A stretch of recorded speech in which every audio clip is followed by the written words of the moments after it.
Bon, bonjour à tous et bienvenue dans ce 23e épisode avec un invité de Yapat la Data. Je suis toujours accompagné de Pierre Vanier, donc CEO de Flint. Salut Pierre. Salut Thomas. Donc Flint, qu'est-ce que c'est une entreprise qui accompagne les autres entreprises dans la tech, l'IA et la data. Et on voulait premièrement vous remercier puisqu'on a vraiment de plus en plus d'écoutes sur les épisodes de podcast. On a de plus en plus d'abonnements et reçoit de plus en plus de messages. Donc pour ça, merci beaucoup. Et on voulait aussi vous rappeler qu'on a 2 formats. Donc le premier format en début de mois, c'est il y a de l'actu, où on revient sur tout ce qui s'est passé le mois précédent. Et ça, il y a vraiment beaucoup de choses. Et puis ensuite, en milieu de mois, en général, on reçoit un invité. Et aujourd'hui, on n'a pas n'importe qui. On a Jean-Louis Kéguigné, qui a une très belle expérience en data et en IA. Donc, il a travaillé entre autres chez Auchan, OVH, et aujourd'hui chez Dladia. Et on va lui laisser l'opportunité de se présenter. Salut Pierre, salut Jean-Louis. Salut Thomas, et Pierre, merci de m'inviter. Salut Jean-Louis. T'es un vieux routard de la tech, hein, Jean-Louis. Hein. C'est chaud quand même de dire ça. En plus, par quelqu'un qui a des cheveux blancs. Oh merde, j'ai pas de cheveux blancs. Par vacuité, je n'ai pas de cheveux. En fait. Ouais, c'est ça. Routard, vieux routard, ça fait 16 ans que je suis dans le big data, machine learning et IA. Tu vois, ça évolue avec le temps. En tout cas, tu les fais pas du tout. Tu les fais pas du tout, ça c'est assez impressionnant. Mais ouais, en fait, à première vue, quand j'ai appris que tu avais fait des expériences chez OVH, j'ai pas pensé que tu faisais de l'IA, mais bon, je m'en excuse.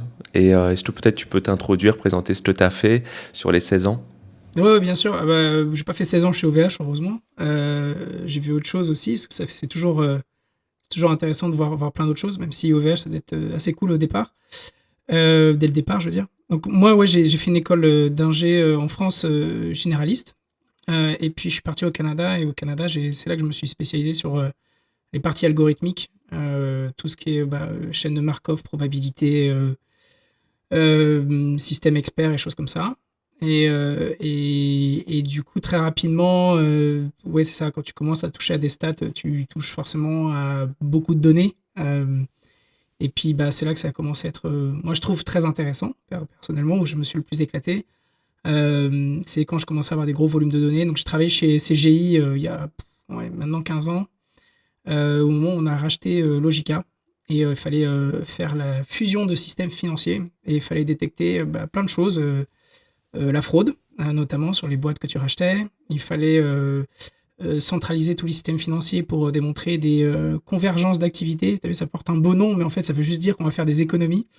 Et donc, on avait vraiment beaucoup de données dans plein de formats différents, plein d'encodings différents, plein de devises différentes qu'il fallait convertir à la valeur du jour près, etc. Donc, c'était vite assez lourd. Et il n'y avait pas de système qui était capable de gérer tous ces encodings, tous ces volumes de données, tout ça. Et donc, c'est à l'époque où je dis, faut que je trouve un système qui soit, on va dire, agnostique et qui scale, etc. Et le seul truc qui existait à l'époque, c'était Hadoop pour gérer ces problématiques-là. Donc, c'est là que j'ai mis les pieds dans Hadoop. Et puis, je me suis bien amusé. Et avec les le pieds temps... dans la doupe, hein. J'ai failli le relever, en fait. Excuse-moi, mais... De quoi ? Les pieds dans la doupe, les pieds dans la soupe. Excuse-moi. En fait, Hadoop, c'est un framework, c'est ça, Big Data, Apache, il me semble, et ça avait un petit logo qui ressemblait à celui de PHP avec un éléphant. C'est ça ? Avec un éléphant, mais donc c'est vrai. T'as des bons souvenirs, mais je pense que la plupart des gens s'en souviennent pas. On se marrait hier sur un des podcasts aussi que j'aime beaucoup avec Vincent Huchling sur Big Data Hebdo, et c'était hier ou avant-hier où il y avait un truc qui était trending sur Twitter, un logo trending sur Twitter, c'était Mapper. Je crois que Mapper, c'est genre un réseau social ou un truc comme ça. Et pour nous, Mapper, à l'époque, c'était une distribution d'Hadoop. Donc nous, on a dit, Mapper revient 15 ans après. Et puis en fait, non, pas du tout. Mais il y avait t'avais quelques belles boîtes. T'avais Cloudera, t'avais Mapper, t'avais Hortonworks aussi à l'époque. T'avais aussi Oracle qui s'y était mis.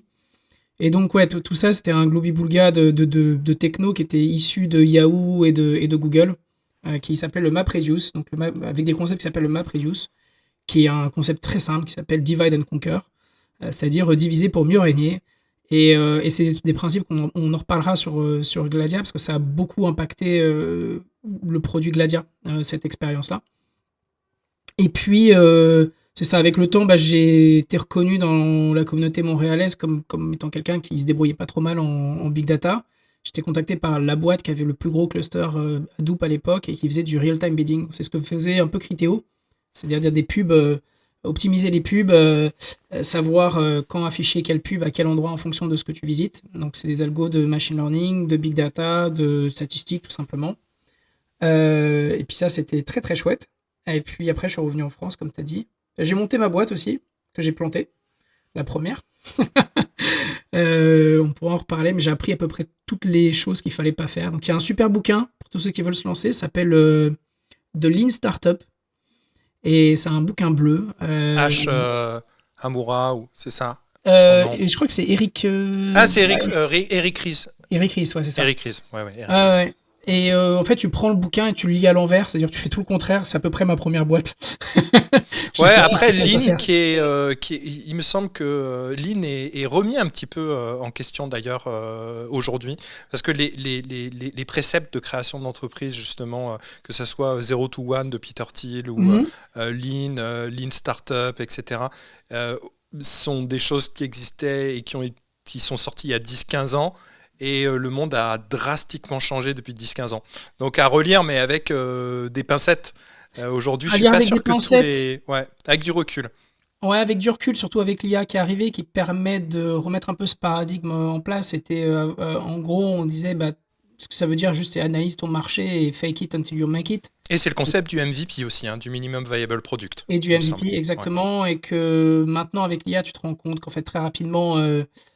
tu peux itérer plus vite et tu peux construire plus vite pour itérer plus vite, avec plus de tests, de fire and forget, entre guillemets. Mais bon, je suis d'accord avec toi, ça va être remis en question. Je pense qu'on aura une nouvelle mise à jour avec l'IA, avec le vibe coding et tout ça, qui te permet d'aller beaucoup plus vite. Mais cela dit, bon, à l'époque, il y a 10 ans... ça y est, 3 minutes, dans 5 minutes. On a tenu 5 minutes avant de dire vibe coding. Félicitations, Jean-Louis. Ouais, mais je suis désolé, mais je peux pas te dire que je suis pas impressionné par ce qui se passe. Et pourtant, je suis dedans. Mais il y a des défauts, mais c'est clair. Ça, on en reparlera. Bon, 5 minutes sur le vibe coding. Mais en tout cas, donc voilà, j'ai fait au Canada la boîte, j'ai tout planté. Et puis après, quand je suis revenu en France, effectivement, j'ai fait 1 an chez Auchan. Ça n'a pas été mon expérience la plus fun, parce que c'était vraiment des grosses orgas. Alors ouais, c'était du big data, c'était CTO, monde, machin, etc. Enfin, j'avais dit, il faut que je sois CTO avant 30 ans, c'était le cas, c'est cool, mais en fait... Mais tu traites aussi probablement au moins autant de politique et d'organisation et de bazar, pour pas dire un gros mot, que de vrai tech, quoi, quelque part. Plus de politique. Ouais. Après, les gens sont très sympas, mais en fait, tu fais principalement de la gestion de sous-traitance, de RFP. C'est difficile parce que tu as des gens qui sont brillants, qui vont te rejoindre et en fait, très rapidement, ils vont être absorbés par des startups. Donc, tu as beaucoup de mal à les retenir parce que les grilles salariales ne fonctionnent pas, parce que la mission, elle n'est pas aussi fun que ce que ça pourrait être dans une startup, etc. Donc, voilà. Mais ça dit, c'est des bonnes personnes avec un métier qui est quand même passionnant. Le métier du retail est quand même passionnant. Mais c'est pas l'endroit en fait où moi je me suis le plus éclaté. Puis au cours de cette expérience-là, j'ai eu la chance de parler avec Octave. Enfin, j'ai un peu provoqué la chance. C'était pas prévu au départ. J'ai dû dire voilà Octave, ce qui vous manque dans vos offres pour qu'on se mette à vraiment bosser ensemble. Il m'a dit ok, viens manger, parce moi j'étais à Lille, il était à Roubaix. Mais qui est Octave? Octave Klaba, pardon, le fondateur d'OVH Cloud. On dit OVH Cloud maintenant. d'OVH Cloud. À l'époque ça s'appelait OVH. C'est bon, je me suis rattrapé. Et il dit viens manger. Et en fait, il y avait tous les directeurs techniques qui étaient là. Et en fait, j'ai appelé ça le traquenard, quoi. Je me suis retrouvé dans une salle avec une petite salade. Et en fait, ils ont pas arrêté de me poser des questions. J'ai bouffé une feuille de salade. Et à la fin, il a dit maintenant, t'arrêtes de te plaindre. Tu viens construire avec moi toute la partie big data, base de données, machine learning, intelligence artificielle. Et donc, c'est là que je dis oui tout de suite. Enfin, c'est impossible. C'est un rêve de gamin de bosser pour cette boîte-là. Ouais, j'allais dire, c'est un truc, tu peux pas dire non. Non. Dans cette étape de l'entreprise, à ce gars-là, à ces challenges-là, t'es obligé de signer, quoi. Ouais, et puis moi, tu sais, j'avais mes VPS là-bas et tout ça. J'avais mes petits Nextcloud, mes petits serveurs de web et tout. Et en fait, c'est juste pour avoir tes VPS gratos, en fait. Non, même pas, tu vois, même pas, je les payais. Il disait, si je me fais virer un jour, je veux pas perdre ma data, tu vois. Je veux pas qu'il y ait de trafic d'influence et de. Non, puis c'est pas si cher et c'était pas le sujet, mais non, non, franchement, c'était une expérience de dingue de bosser avec Octave et Miro, donc les deux frères. C'était assez fou. J'ai appris énormément. J'ai appris pourquoi j'ai planté ma première boîte, j'ai compris. Et puis au bout de... Ouais, on pourra parler de ce que j'ai fait là-bas, mais c'était très chouette. Et au bout de 5-6 ans, voilà, j'ai voulu redémarrer. Ça m'a redonné goût à l'entrepreneuriat. J'en ai parlé à Octave, j'en ai parlé à Miro, et ils m'ont dit, mais tu vois, je pensais qu'ils seraient fâchés. Ils m'ont dit, mais fonce. Et là, tu fais, waouh, c'est chouette, tu vois. Et puis maintenant, tu vois, je discute au quotidien avec Miro, avec Octave. Octave, il a mon conseil d'administration. Miro était au conseil d'administration. Octave, je chatte avec lui au quotidien. Je lui dis qu'est-ce qui va pas dans ses produits, qu'est-ce qu'il devrait améliorer en tant qu'utilisateur, moi. Et lui me propose de pusher le feedback chez eux en interne. On regarde Enfin, en fait, c'est du win-win, si tu veux. Nous, on est un bon client pour eux. Et nous, on a des accès privilégiés aussi qui nous permettent parfois d'accélérer certaines choses dans leur roadmap pour avoir des... Donc voilà, mais c'est du paid forward, c'est du traitement d'entrepreneur à entrepreneur, et c'est vraiment chouette, quoi. C'est une belle relation. Donc voilà, et Gladia, est-ce que tu 2023. vas présenter Gladia ou est-ce que... Et voilà, j'ai une première c'est ça. question. Est-ce que Gladia est adossé, enfin est relié à OVH, c'est-à-dire que Pas du vous tout. utilisez que OVH? Pas du tout. te En laisse fait, reprendre. on était indépendant, mais j'ai utilisé OVH parce que je connaissais bien l'infra, parce que aussi j'utilisais les produits que j'avais créés à l'époque de l'autre côté. Donc, Mais je pense que tu es le premier qui me parle d'OVH Cloud pour faire du machine learning ou de l'AI. ah ouais, non, il y avait beaucoup de clients. Bah, c'est la première fois que j'entends, donc franchement ça me fait C'est vrai? plaisir, parce que c'est une très belle boîte, bah, c'est une belle boîte française, donc Ouais, c'est une belle boîte française. C'est une boîte qui a beaucoup évolué, qui fait quand même 1 milliard de chiffre d'affaires. C'est pas rien. C'est dans le monde du cloud, tu vas avoir GCP qui doit faire 30 à 50. Tu vois, 50 milliards. Et GCP est petit. Et puis, je sais même pas combien fait AWS, tu regarderas, mais ça va être quelque chose comme probablement, allez, 500, quelque chose comme ça. C'est un truc de dingue. Peut-être un petit peu moins, peut-être entre 300 et 500, mais c'est des trucs de dingue. Donc oui, c'est très gros, euh, avec beaucoup de contraintes qu'ont pas forcément les Américains. On en parlera tout à l'heure avec les C'est plus rare de forts. pouvoir avoir un espèce de multiple comme ça, de 1000 quasiment, tu vois, entre Mm. une grosse boîte française, mais finalement petite par rapport à un GCP, Mm. et une grosse boîte GCP, un gros service cloud, etc., mais finalement un grain de sable par rapport à, du coup, aux géants hégémoniques AWS. Je trouve que les écarts sont phénoménaux avec des chiffres astronomiques, tu vois. Ouais, mais t'as les mêmes. En fait, t'as des effets d'échelle. T'as les mêmes si tu regardes les navigateurs. C'est la même chose. Enfin, si tu regardes les search engines, c'est la même chose. Je sais pas combien sont les parts de marché, mais si tu as 95%, voire plus, peut-être 98%, tu vois, chez Google. Tu regardes le bancaire. Je sais pas, tu as 3 acteurs qui font 99%. Ouais. Tu regardes l'aérien. Tu dois avoir allez, 3 ou 4 plateformes qui doivent faire 90%. Ouais. Mais en fait c'est des marchés qui se consolident assez rapidement. Mm. Donc après, tu as toujours le long tail, hein, et puis c'est des marchés qui sont tellement gros que même le long tail, il fait de l'argent. C'est Ouais, pas un c'est problème. C'est pour ça qu'on me dit OpenAI a gagné. Déjà, je suis pas certain, c'est une des questions que je poserai à la fin. Je suis pas certain qu'OpenAI gagne.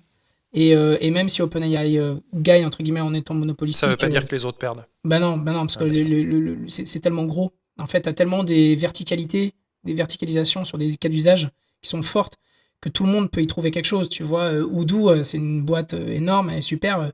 C'est pas parce que tu as de l'autre côté Salesforce que Odoo peut pas exister. C'est pas parce que tu as SAP que Odoo peut pas exister.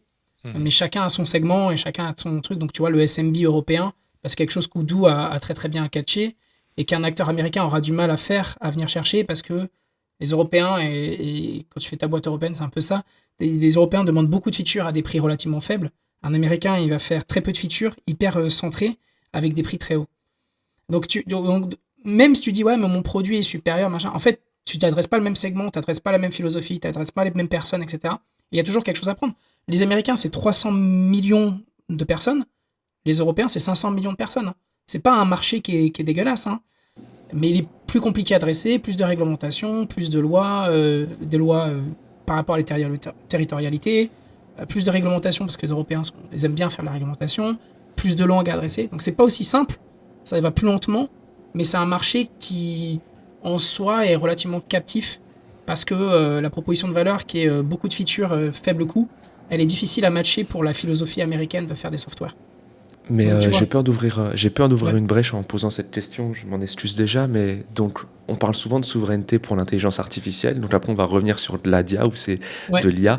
Euh, OVH, ça serait une véritable solution face aux acteurs américains? Mhm. Ah, Pour après, tout le monde a une limite, hein. Ouais, Et puis moi, je commande pas OVH en tant que tel. Moi, je vois juste en tant qu'utilisateur avec mon peu d'expérience dans le cloud. Donc, je parle pas pour OVH, ok, mais je parle pour moi ma lecture, on va dire géostratégique du truc, tu vois, de l'histoire. T'as toujours un niveau de souveraineté qui est limité.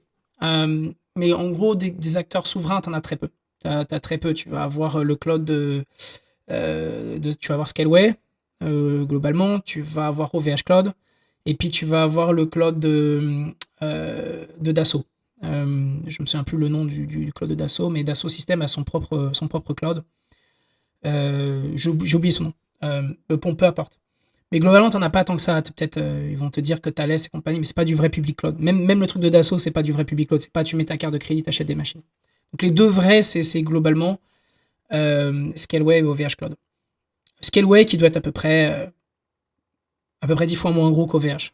Voilà, pour donner des ordres d'idées. Et qui est une très belle boîte avec Damien qui a repris, le CEO, qui est le créateur de VLC. Mec extraordinaire. Vous devriez le prendre, enfin, en interview, vraiment, mec. Ouais, on le prendra. Il y avait aussi Kempf, du coup, Ouais, JB. Ouais. ouais, JB de. Qui était CTO qui est CTO Ouais, de Scaleway aussi. et Non, qui mais sont c'est en des train mecs. de lancer, tout un tas de trucs top aussi. Ouais, non, non, franchement top. Tu vois, vraiment super, super belle boîte. En tout cas, on a de la chance d'avoir deux super clouders en France. Même si OVH reste quand même beaucoup plus gros. Mais en tout cas, ils sont souverains dans le sens où la maison mère, elle est française.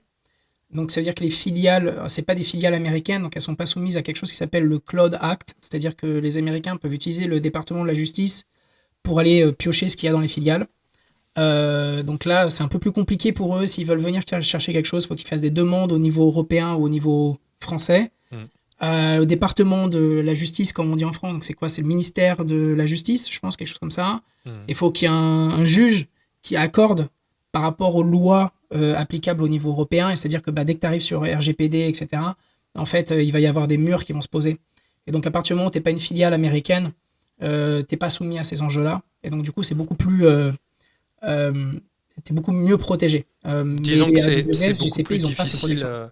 C'est Comment? beaucoup plus difficile pour des Américains à aller zioter sur la data Ouais. française et européenne, alors qu'en fait pour des Américains ou pour des Européens ou des Français, a priori, je pense que c'est pas si compliqué quand même. En fait, c'est pour les Américains, quand ils vont C'est un pouvoir secret de polichinelle quand même, honnêtement. que les Européens peuvent accéder. De se dire que, de se cacher, à mon sens, derrière le Cloud Act et de se dire, bon, les Américains, comme ça, on est souverain, comme ça, on sait que notre data est protégée, les vilains Américains ne peuvent pas venir la regarder. Mais en fait, derrière, honnêtement, est-ce qu'il n'y a pas un gouvernement, un pays qui n'a pas accès en open bar aux data? Honnêtement. Je vais te répondre. Honnêtement, Je vais te répondre de deux manières. Admettons que l'État français, et je sais qu'il y a eu des. Alors, ça, c'est pas mon expérience OVH, mais je te le dis, je sais qu'il y a eu des tentatives du gouvernement pour faire l'équivalent des. Regarde, on parlait de Telegram, tu l'as vu cette affaire Telegram il n'y a pas longtemps. Oui, mais c'est passé par la justice. Ça n'a pas été ça a pas été des. Regarde ce qui s'est passé avec AT&T et la NSA au début d'Internet. AT&T avait des rooms, des salles qui sniffaient tout ce qui se passait. C'est pas des choses qui sont passées par des ordonnancements, des ordres de justice, si tu veux. T'as quand même une loi et t'as quand même quelque chose d'un peu moins cavalier en Europe où tu vas quand même avoir des juges qui vont statuer. Mhm. Je sais que l'État a essayé à des moments de faire des choses un peu plus cavalières. Je sais qu'ils ont eu des pushbacks sur le Parce que telco et compagnie. il y a quand même, en termes d'espionnage, contre-espionnage et tout ce que tu veux, on est quand même, tu as des sociétés israéliennes, tu as du Palantir, etc. Tous ces gens-là, excuse-moi, ils ont à peu près open bar sur toutes les datas, tous les data lakes, moi je pense. Non, je pense pas. Non, non, non. Ouais. Bah non, parce que t'as des. Non, parce que, bon, déjà, si l'État français voulait tout pomper, je suis pas sûr qu'ils aient l'argent pour mettre des data centers et opérer des data centers pour traiter le big data. Ça, c'est la première chose. Et vu combien ils payent leurs ingénieurs, je suis pas certain qu'ils aient suffisamment de C'est personnes. vilain ça, c'est vilain ça. Non, non, non, non, non, non, non, il y a des gens compétents, mais ils en ont pas assez. Eh ouais, c'est sûr. Ils les payent. Il y a des gens qui viennent. Alors, je dis pas que les mecs sont mauvais, pas du tout. Les gens sont très bons, mais Mais ils on a viennent pour Choose les. Europe pour la science maintenant, ça va être top. Ils viennent pour. Oui, tout change. Tu vois, ils viennent pour les beaux yeux de l'État, mais je suis pas sûr que t'es tant que ça demande qu'ils puissent venir pour les beaux yeux de l'État et que je suis pas sûr que t'aies un vivier de talent suffisant pour adresser et traiter toute cette donnée. Donc ça, c'est la première chose. Les Palantir en question dont tu parles, je vois à ce que tu fais référence. Tu fais référence au ministère de l'Intérieur qui avait pris Palantir et puis qui l'a probablement toujours. C'est des systèmes qui sont dans des DMZ, enfin c'est des systèmes dans des zones démilitarisées avec des coupures, enfin il n'y a pas de connexion internet, des choses comme ça. Donc tu as quand même des choses qui sont faisables. Après, la question de la souveraineté, elle va jusqu'à un certain niveau, tu vois. Si tu parles du cloud, tu vas dire, ok, on est souverain. Bon, ok, si tu veux. On n'a pas les aspects légaux, admettons, première chose. Deuxième chose, est-ce que tes systèmes sont chiffrés? Ok, parce que admettons que tu as une intrusion, etc. Est-ce que tes systèmes sont chiffrés?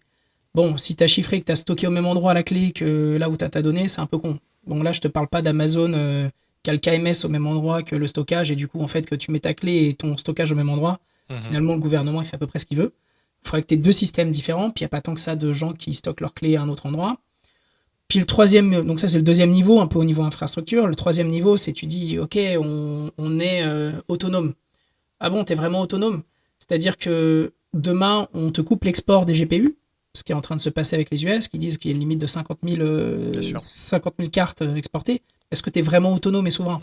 En fait, tu es souverain jusqu'à un certain point, mais tu n'es pas souverain dans ta supply chain. Bien sûr. Et donc, tu vois, il y a des questions que je pose comme ça. Et quand bien même, il peut se passer des coupures d'électricité géantes à l'échelle d'un pays ou d'un continent. On l'a vu la semaine dernière avec l'Espagne. Exactement. Avec l'Espagne et le Portugal. Mais en fait, Non, mais c'est tu vois, super intéressant. Hein. Ton niveau de souveraineté, en fait, il y a toujours un moment où après tu vas dire, ok, ben on a les fabrications de puces. Ça dépend du niveau de granularité en fait Exactement.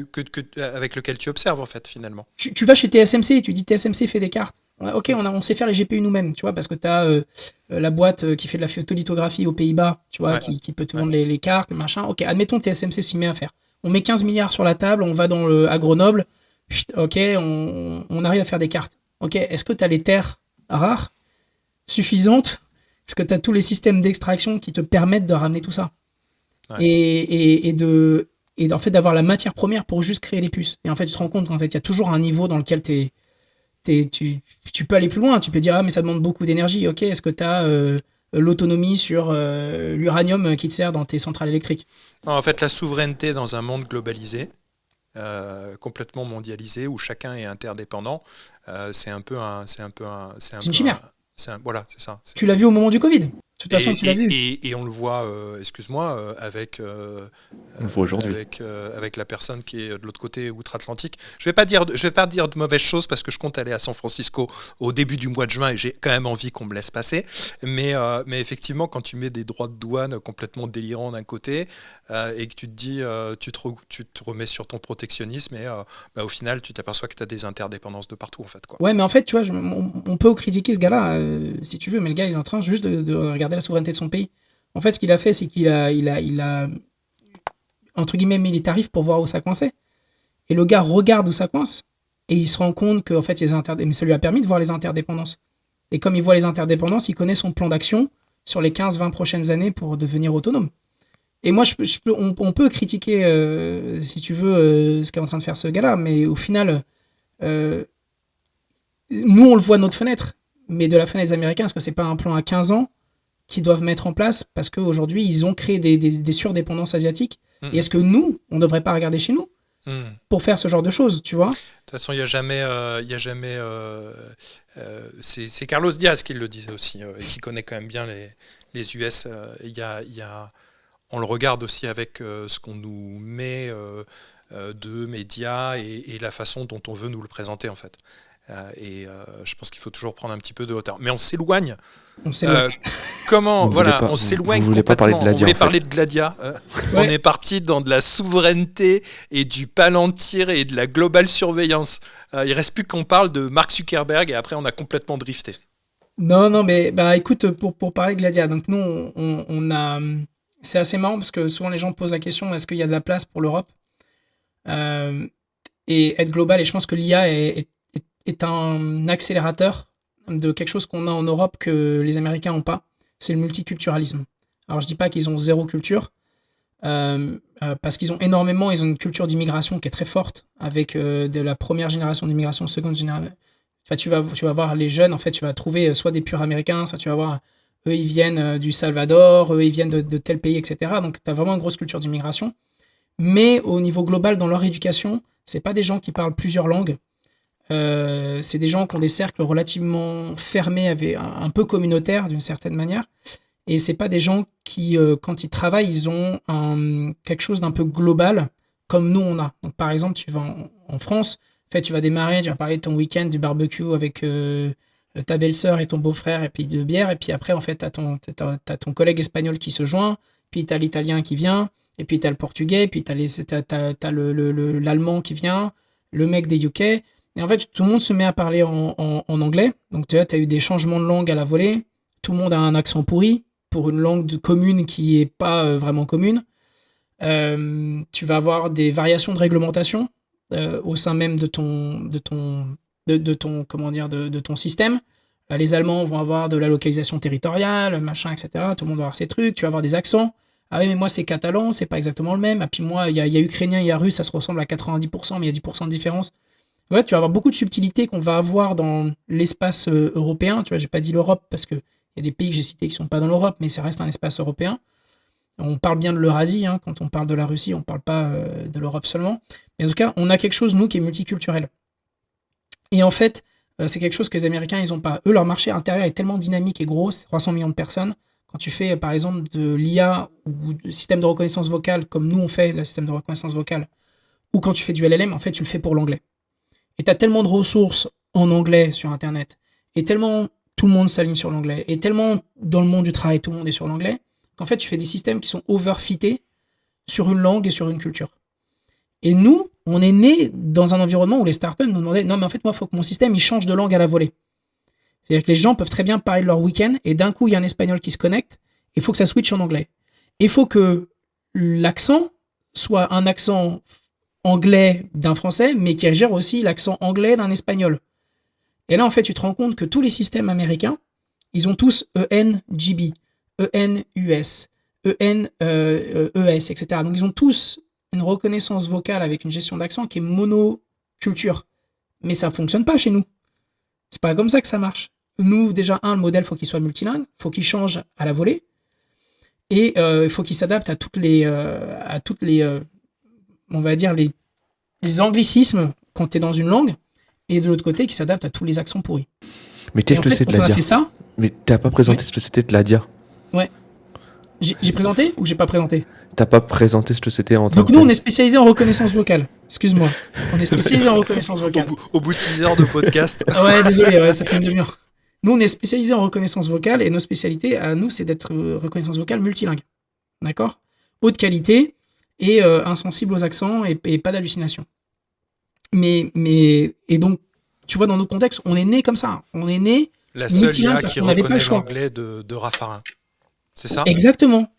Mais tu peux le prendre, hein, c'est une catchline. Hein, ça serait Ouais, bien. mais celle-là, tu mets ça dans les métros, tu mets Gladia, la seule IA qui reconnaît l'anglais de Raffarin. Et je suis sûr que tu exploses tout. Win the yes, need the no to win against the no. Ah non, ça c'était Raffarin, non, c'était qui déjà ça ? Ouais, mais tu vois, Thomas, il a pas la ref parce qu'en fait. T'as pas la rêve, t'es trop jeune. Et ouais, c'est ça. Non, je regarde pas la télé. Mais dans tous les cas, ce que je voulais dire, c'est que l'Europe, elle a un coup à jouer. Parce que ce multiculturalisme et le fait que tu traites toute cette long tail rend ton produit différenciant, d'une part, et de deux, la transformation de l'IA, elle se fera pas sur 300 millions de personnes aux US. L'IA, elle se fera sur 8 milliards de personnes. C'est-à-dire 1,5 milliard de personnes en Inde, qui au passage ont 1200 langues. Juste l'Inde, c'est 1200 langues. Ils ont 22 dialectes majeurs. C'est dingue. T'as la Chine, c'est pareil. T'as une quinzaine de langues à peu près en Chine. Tu vas avoir... je te prends par exemple les Philippines. Tu vois, en fait, le problème, c'est que le globe, tu vois, il a été centré très européen. Quand tu regardes les cartes, depuis qu'on est petit, t'as l'impression que la France, c'est immense. Philippines, 120 millions de personnes. Tu dis ça. Tu dis Philippines. Ah, tu vois, tu lèves les yeux. Jamais t'aurais cru. C'est un cinquième, juste ce pays, c'est un cinquième de l'Europe, c'est un tiers des États-Unis. Et en fait, des marchés comme ça, le Vietnam, je peux aller on and on. Ces gens-là, ils vont se transformer avec l'IA. Et en fait, les Américains, comme 99% de leur trafic, 99% de leurs cas d'usage locaux, c'est de l'anglais. En fait, ces langues-là, c'est 1% de leur chiffre d'affaires, ils s'en foutent. Mais nous, on le voit pas comme ça. Nous, quand on est né, le multilingue, c'était 90% de notre chiffre d'affaires. Et l'anglais, c'était 10% de notre chiffre d'affaires. Avec le temps, aujourd'hui, 60-70% de notre chiffre d'affaires, c'est de l'anglais. Mais tu as quand même 30% de ce chiffre d'affaires qui est autre, des langues autres, avec des marchés qui sont un peu moins dynamiques, un peu plus lents, mais qui vont quand même se transformer. Et donc, du coup, dans notre ADN et dans la manière dont on a designé les systèmes, on a été fait, dès le départ, on a été construit pour être multilingue. Et c'est plus facile pour nous de raffiner l'anglais que pour un système qui a été full anglais et que toute la boîte est focalisée que anglais, de dire, on va refaire d'autres géographies, et ils vont rajouter la deuxième géographie qui va être l'espagnol, ils vont rajouter la troisième qui va être peut-être le français, mais ça va être plus compliqué pour eux de transformer les 8 milliards de personnes sur la planète parce qu'ils sont concentrés sur 300 millions. Mais c'est hyper intéressant ce que tu dis. Alors j'ai plein de questions, tu piocheras là où tu veux. Franchement, tu fais ce que tu veux. C'est vrai qu'en fait, de plus en plus, on voit dans les mises à jour des versions des modèles, que ça soit à l'écrit ou à l'oral, qui prennent en compte des langues qui ne sont plus les grandes langues type anglais, espagnol, français. Il y a souvent des dialectes qui pour nous n'ont pas de sens, mais qu'on ne comprend pas et donc on ne s'intéresse pas à ces mises à jour-là, mais qui ont des gros impacts. L'autre point, c'est Gladia, vous faites principalement du speech to text ou vous faites aussi d'autres choses? Aujourd'hui, on fait principalement du speech to text. D'accord. Et tu dis les langues, tu parlais des langues alternatives, tu vois, le Vietnam, c'est 100 millions de personnes, tu vois. Mais c'est énorme. C'est énorme, mais en fait, les gars, c'est plus gros que la France. Vietnam, c'est plus gros que la France. Tu peux continuer comme ça, hein. Bien sûr, mais si tu regardes toute la francophonie au sens très large, on est beaucoup plus que 65 millions et c'est un bon point. Et le dernier sujet que j'avais, c'est hyper intéressant ce que tu mentionnes, puisque je pense que par nature, tout ce qui est ChatGPT, Anthropic et ce genre de choses, ils viennent toucher principalement des niches. Et quand je parle de niches, c'est des niches de productivité, c'est des niches sur le coding et ce genre de choses. Et quand on fait du speech to text, et vu qu'en plus, on en parlera peut-être après, sur Gladia, vous mettez en avant des use cases, il y a des intérêts où il ne faut pas parler anglais. En fait, moi, c'était ça le point de vue que j'avais. C'est-à-dire que si tu fais un drive-thru, ça va être comme les McDo, quand tu vas commander quand tu es en voiture, il faut que faut que le système soit capable de comprendre la langue du pays, la langue de la ville. Et ça a un impact très fort. J'ai fait... Non, mais tu as tout à fait raison. Donc déjà, tu vas regarder le premier... dans l'IA, la chose qui, selon moi, va être le plus transformée, dans les 5 prochaines années, ça va être le médical.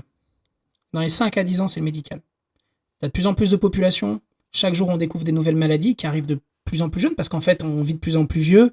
On a découvert la principale maladie, donc on en trouve des nouvelles. Donc du coup, les gens, ils ont plus de diagnostics, il y a plus de personnes. Ça met 15 ans pour avoir une ou un bon docteur. En plus, alors dans certains pays débiles comme la France, on a mis des numerus clausus, etc. Donc en fait, tu as un déficit démographique qui est catastrophique.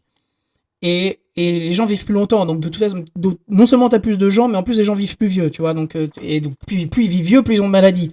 Mais en fait, tu regardes le système, il est sous pression. Il est sous une pression dingue. Et la seule manière, tu as deux manières. La première, c'est qu'on ait plus de médecins, qu'on valorise plus le métier de médecin. Et donc ça c'est un sujet, ok, mais ça met 15 ans à combler un trou démographique. Et de deux, c'est que t'as l'IA qui augmente de 30 à 50% la productivité du médecin.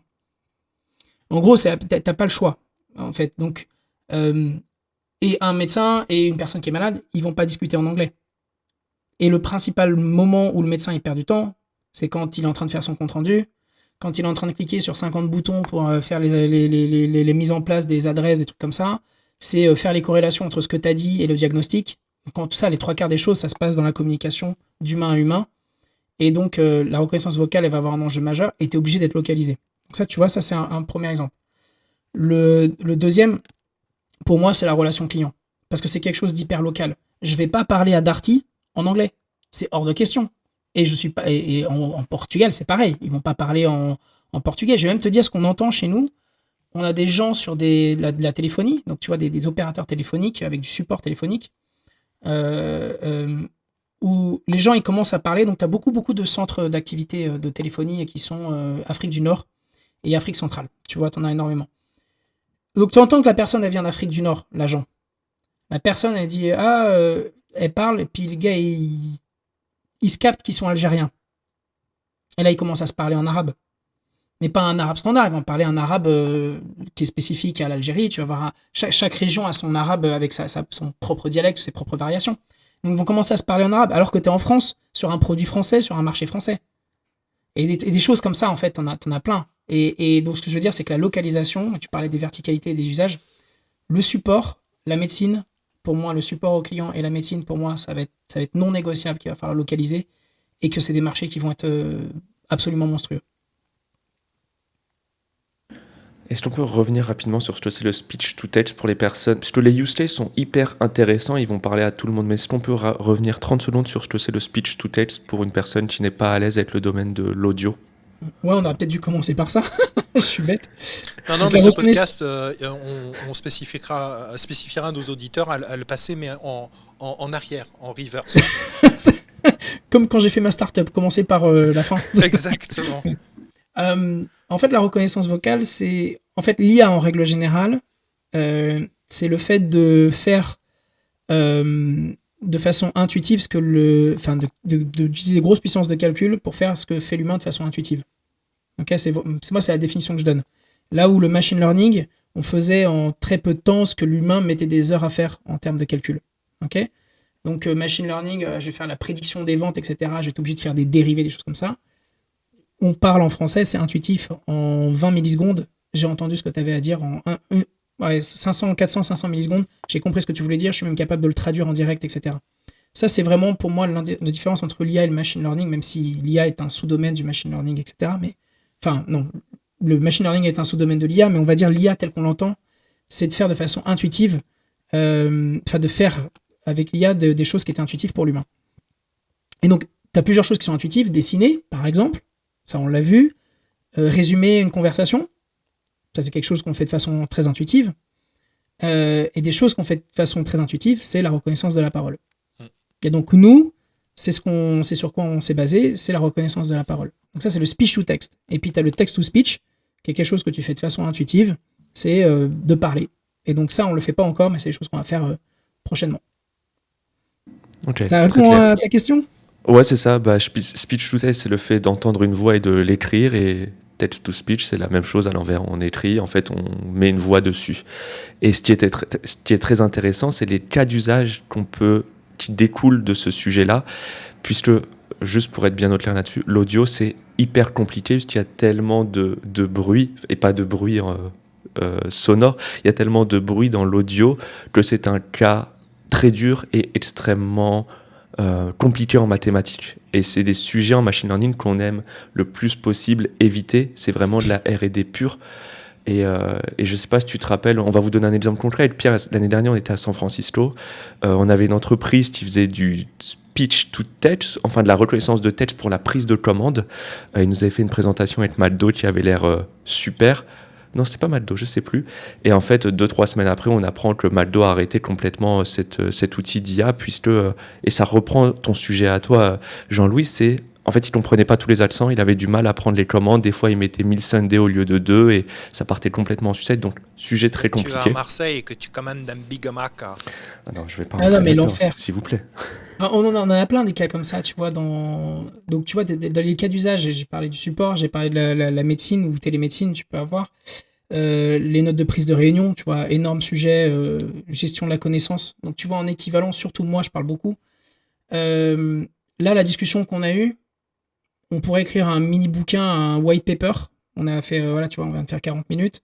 On pourrait écrire un white paper. Combien de temps ça te prend à créer un white paper? T'en as pour 1 mois et demi. En fait, en prenant ce transcript-là et en le mettant dans un GPT, en fait, t'as un white paper en 5 minutes. Et ce que je veux dire, les cas d'usage se débloquent tellement que tu as des trucs aberrants. Par exemple, les systèmes bancaires, ça c'est parmi nos clients, c'est assez drôle. Les systèmes bancaires sont très très difficiles à faire communiquer, tu as des protocoles, etc. Il faut que tu demandes des approbations. Tu sais qu'est-ce qu'ils font? On a des clients, ce qu'ils font, ils prennent un numéro de téléphone qu'ils appellent, c'est une banque. Ils ont un bot text-to-speech qui arrive de l'autre côté et qui envoie aussi des touches. Et qui parle à la banque et qui fait des opérations bancaires à travers le téléphone.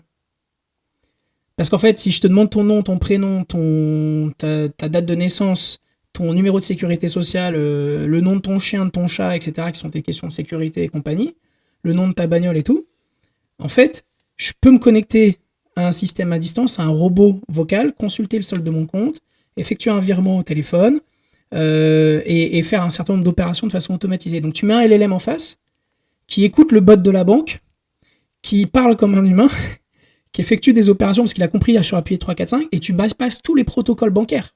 Et c'est ce qui est en train de se passer. L'IA est devenue tellement forte que maintenant, elle est capable d'avoir un niveau d'abstraction à une échelle de dingue qui se comporte comme un humain. Et donc, du coup, dans la reconnaissance vocale... Je suis en train de retirer tout mon argent de toutes les banques, non, mais ça dépend des tous banques. mes comptes et de mettre ça sous mon matelas.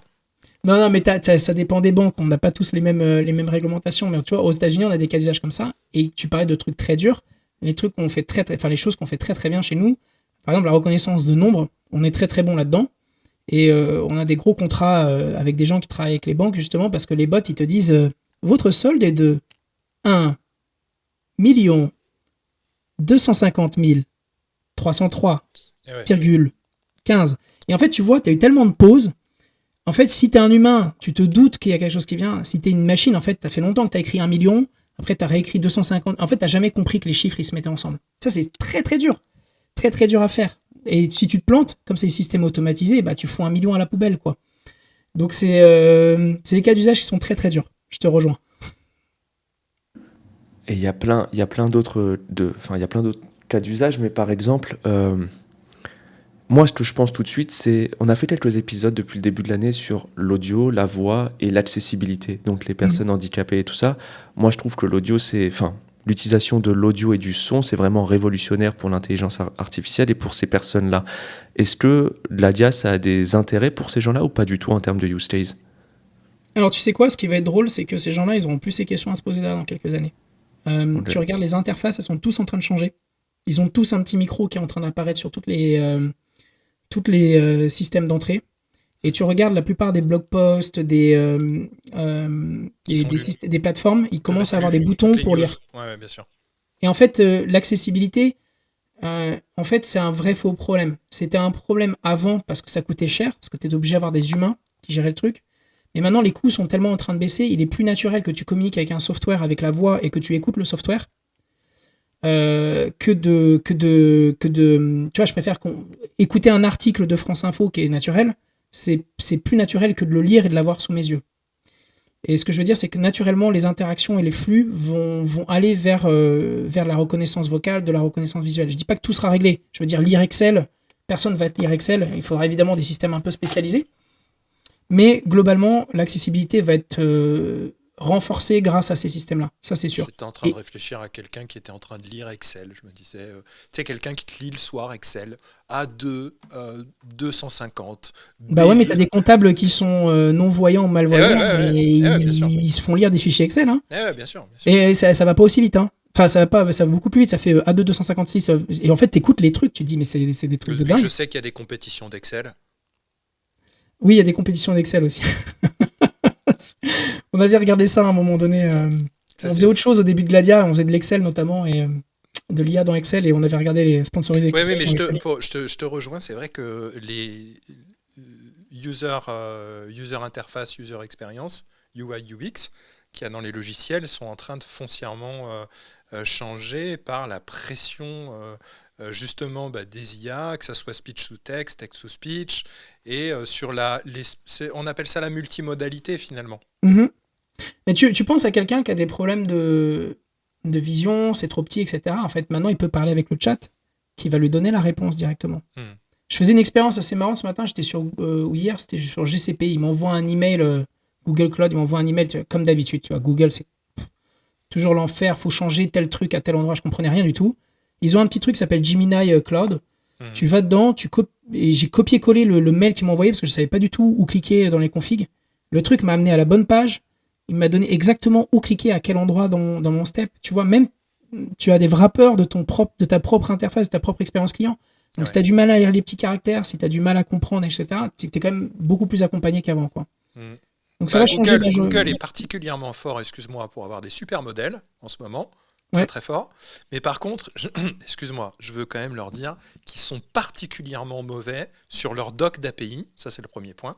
Et le deuxième point, là où ils sont mais vraiment encore plus mauvais, c'est sur l'intégration de ces IA dans leurs propres outils, dans Workspace, dans Google Docs, dans Gmail, dans machin, etc. Donc si vous nous écoutez, Google, vous êtes absolument nuls là-dedans. Mais je pense que vous le savez, je pense que d'ailleurs ils sont en train d'embaucher plein de gens là-dedans. Mais c'est pas les seuls, hein. Parce que si tu veux Copilot, machin, Microsoft, etc., c'est-à-dire qu'en fait, tous ces gens, ils ont un code base et un legacy super complexe dans tous leurs outils et leurs software, et intégrer même, ne serait-ce que leurs propres IA dans leur legacy pourri, c'est compliqué. Ouais, alors après tu regardes Sundar Pichai, qui est le CEO de Microsoft, de Google, comme on me dit, c'est cette année ou c'est trop tard. Il a dit ça, et tu vois que ça bouge fortement. Tu vois que ça bouge fortement. Oui, mais sur les modèles principalement. Parce que moi je n'utilise jamais Gemini, leur app, parce qu'elle est toute pourrie. Par contre, j'utilise AI Studio avec le modèle direct. Oui, mais alors déjà, tu te rends compte qu'ils ont fait AI Studio, tu imagines l'entorse sous la pression de Logan Kilpatrick qui avait été débauché de OpenAI, je crois. Et ils ont embauché tous ces gens, Schmidt, machin, etc. Plein de gens ultra bons. Oui, mais tu te rends compte, c'est des gens, quand ils rachètent une boîte, j'en discutais avec un gars qui s'était fait racheter par Google il y a quelques années, il m'a dit de faire racheter ta boîte pendant 1 an et demi, tu ne fais rien que de convertir ta code base dans la code base de chez Google. Tu te rends compte, donc c'est des gens qui sont très inflexibles sur ces sujets-là. Et là, ils ont autorisé un truc qui s'appelle AI Studio, qui est, je sais même pas si AI Studio c'est .google.com, mais t'imagines, ils ont un subdomaine à eux. La clé API, en fait, c'est une fausse clé API, c'est un espèce de wrapper d'une clé API GCP que tu as derrière, etc. T'imagines le hack qu'ils ont fait, et je trouve que c'est un side project mais qui marche bien. Et ils sont en train de montrer que toujours des side projects chez Google. Hein. Comment ? C'est toujours des side projects chez Google, en général. Ouais, je me souviens Gmail qui est resté en bêta jusqu'à 4 milliards d'utilisateurs, j'en sais rien, c'est délirant. Ouais, beaucoup, ils sont restés en bêta très longtemps, quoi. Bah, en tout cas, moi je trouve que Google il se débrouille bien, puis ça scale bien, puis leur dernier modèle, le 2.5, il est hallucinant. Ils ont le mérite d'exister par rapport à d'autres dont la première lettre serait un A, la dernière un E, et qui représenterait un fruit. Personne ne l'a, je pense. Si, Apple. Mais fallait pas le dire, tu pourris tout le truc. Mais non, mais c'est le mot en anglais, c'est tout. C'est pas, je parle pas d'entreprise. On peut je sais pas, moi je trouve que Google ils sont impressionnants parce que dès qu'ils font quelque chose, ça scale très très fort. Tu regardes OpenAI, ça scale pas bien, ça crache tout le temps. Claude, c'est pareil, ça crache tout le temps. T'es toujours exhaust de code token, t'es toujours max prompt, t'as toujours 1000 problèmes, tu vois. Alors que... Attention, Google, tu avais quand même beaucoup d'erreurs 429, etc., machin, rate limit, tout un tas de trucs ouais, mais attends, qui plantent en preview. Hein. On drift beaucoup. Hein. C'est plus trop le cas. On est en train de transformer le podcast en bashing de Google. Non, moi je bâche pas Google, moi j'aime bien Google. Tu vas revenir pour un deuxième épisode. C'est clair. Par contre, je suis pas sûr que... Non mais Jean-Louis, il faut qu'on reste et qu'on fasse que discuter d'actu et pourrir des grosses boîtes ou des petites boîtes à droite à gauche. Oh non, moi je pourrais pas les grosses boîtes. Arrête, je pourrais pas Google. Attends, c'est des dingues. Ils sont en train de se faire déjà démonter par le gouvernement américain. Oui. Vous augmentez la facture de Jean-Louis ? Ok. Je te dis pas ma facture avec eux là. Je veux même pas savoir. Je veux même pas savoir. Non, mais de toute façon, on arrive en plus à la fin du podcast presque. En fait, c'est ça le truc. Thomas, tu veux, je te laisse. Non, mais en fait, il y a plein. Jean-Louis, tu vas devoir revenir une deuxième fois, je pense. Mais je pense qu'on va faire ça. Hein, on va l'inviter. On a trop digressé. C'est pas possible. Parce qu'on n'a pas mis en avant de la DIA et en fait, c'est une superbe solution. Vous êtes placé. Vous êtes en France ou vous êtes aux États-Unis ? On est en France. Ouais, bah voilà. Donc il faut absolument que vous reveniez, il faut absolument qu'on en parle plus en détail, parce qu'en vrai, vous faites des choses qui sont vraiment très intéressantes, à la fois pour les utilisateurs et les développeurs. Donc si tu l'acceptes, on se retrouvera à un autre épisode. Mais comme on arrive tranquillement vers la fin, on a toujours cette question du précédent invité vers le futur, et c'est toi en l'occurrence, avec Nicolas Turpot, qui était CEO de Soned, qu'on a eu le mois dernier, qui demande... Donc, comment abordez-vous les enjeux de la confidentialité et de la protection des données des utilisateurs, en particulier dans un contexte où l'IA est de plus en plus présente dans nos vies, ce qui est parfait pour l'IA et l'audio? Ouais. Excusez-moi.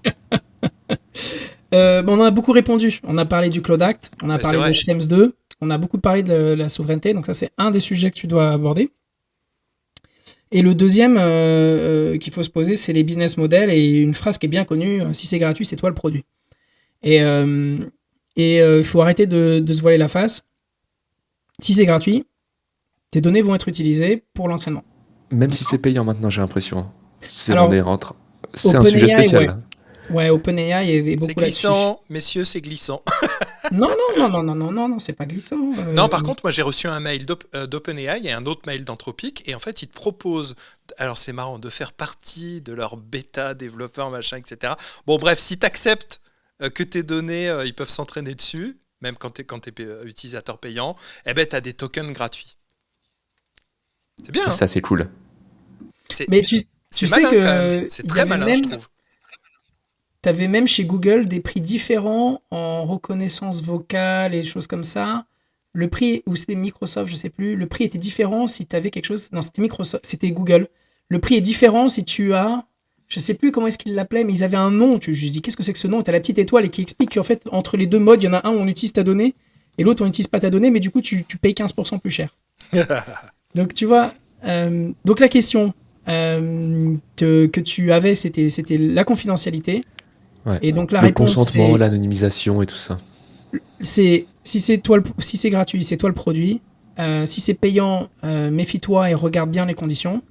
Ça c'est les deux règles. Et la troisième, c'est la géographie dans laquelle tu te situes. Il y a des géographies qui protègent mieux que d'autres. Voilà.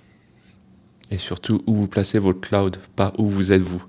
Le dernier point, c'est est-ce que tu as une question pour le prochain speaker? On ne sait pas qui c'est. C'est sûr, ça ne sera pas toi pour le prochain mois. Toi, c'est plus tard. Mais voilà, pour le prochain speaker. On ne sait pas qui Et bien c'est. pour le prochain speaker, ma question est est-ce qu'OpenAI va cracher ou pas? Alors là, j'aurais presque failli mettre un autre bruitage, mais eh ben écoute, grosse question. J'espère que tu as peut-être des infos. Je donne juste un chiffre concernant le fait qu'ils sont en négatif de 62 milliards par an. Ouais, mais ils doivent qui trouver ils ont ça. acheté Après c'est Qui quand ils ont même acheté pas la cette semaine première boîte à être en C'est vrai. négatif. Rappelons Amazon. C'est vrai, mais Amazon était tout seul. Amazon était tout seul. Sur son marché, c'est ça? Amazon était le leader. Est-ce que OpenAI est le leader? Ouais, mais attendez, on a parlé au bout de 5 minutes du vibe coding. Il s'est passé un truc pour OpenAI et le vibe coding, non, Pierre? C'est dans l'air, puisqu'en fait, effectivement, ils ont racheté Windsurf hier ou avant-hier 3 milliards de dollars. Voilà. Ce qui va s'ajouter aux 62 milliards de pertes, a priori. Que tu viens de Oui, nous mais annoncer. Donc ça fait 65, 62 plus 3. Oui, mais tu regardes les factures que tu sors avec Windsurf en consommation, tu te le refais rapidement. Et ils sont en train de récupérer le marché qu'ils sont en train de perdre côté entreprise. Mais c'est surtout de l'aqua-hiring, à mon avis, aussi. Hein. Je pense qu'ils sont en train de vouloir compétitionner avec Anthropic, qui est très proche de Cursor. Alors moi, je pense que Cursor sera racheté par Google. Arrêtez, il faut qu'on arrête le podcast. Voilà. Il faut qu'on arrête. On arrête le podcast. Allez, on arrête le podcast. Moi, parce que Cursor va sinon, être on racheté n'arrête par pas. Anthropic. Voilà mon. Ah bah, ça y est, on verra il l'a annoncé. Ça y est. Bon, bref, voilà ma question. Est-ce qu'OpenAI va tenir? Bon, c'est génial. Prépare-toi le prochain invité. C'est une grande question. C'est une question ouverte. Pierre, est-ce que tu veux conclure?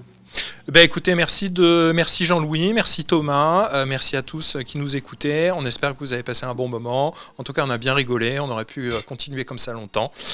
Merci à tous et à très bientôt pour un prochain épisode qui sera du coup un épisode sûrement sur l'actu avec Thomas.